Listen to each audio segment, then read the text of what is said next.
We are back with another lesson with me, Ibreez, and this time we're going to be talking about taster weeks.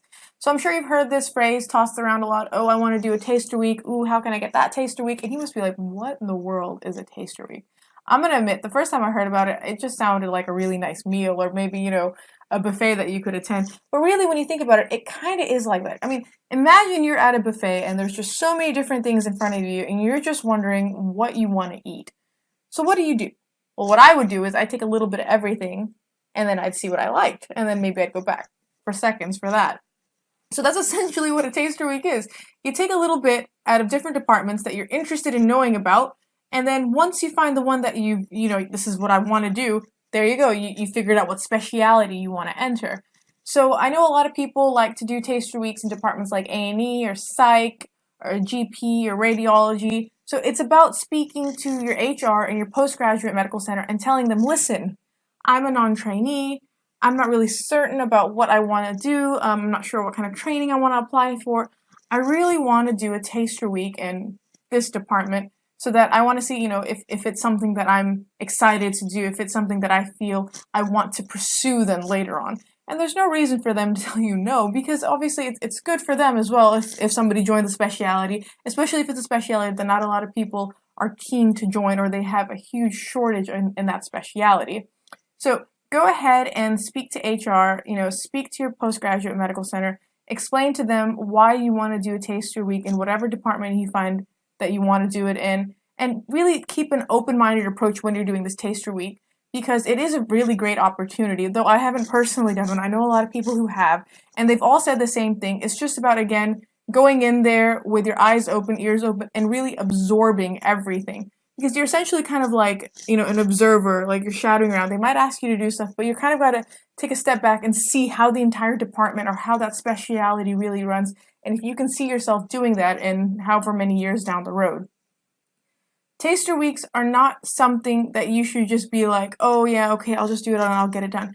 Because it really is important. If you're really unsure about what kind of specialty you want to later pursue, all of us aren't necessarily super lucky to know exactly what we want to do once we're in med school or once we've done our internship or even after a couple of years of working after that. So as a non-trainee, if you take up the opportunity to do a taster week before you enter into a training post, it is something that I would definitely recommend if you are unsure, or even if you just want to get an idea of how something else works. Because even if you know exactly what you want to do, but you're not really certain how that specialty or this specialty affects everything else, if you do a taster week and if that can give you a more comprehensive and broadened understanding of what you can expect, it can still leave you with a really nice, well-rounded experience. Also make sure that when you're done with that taster week that you get some sort of feedback or letter from the consultant that you were under, so that there is a little bit of accountability and proof that you did attend this taster week. So that when you talk about it later on, maybe in a training situation in your interview or something like that, you can be like, I've done this.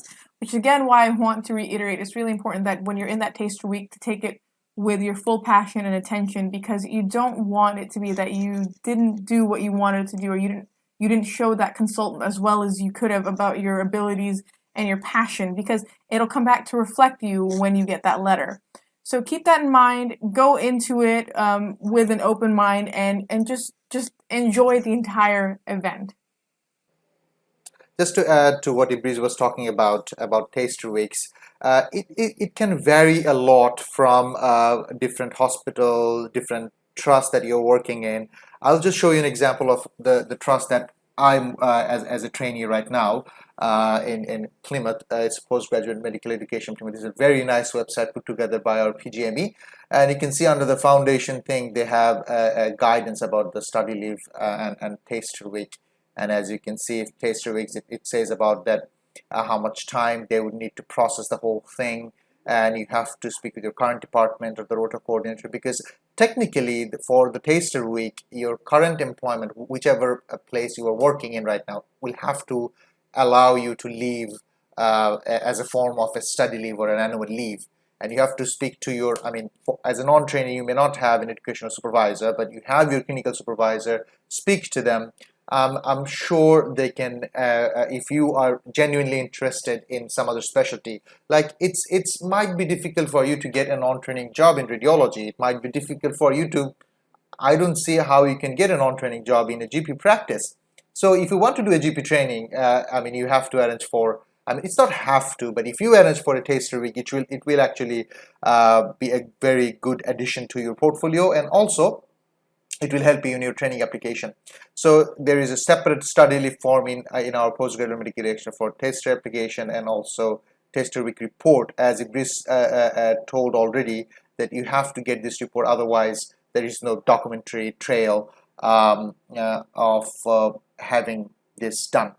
So this is the example of how it is done in my trust right now. It was different in the trust before. It would be different in your trust, but there obviously is a way to get this done. And if you know to ask the right persons in the right way, they will be able to arrange this for you, which will help in your portfolio. Thank you.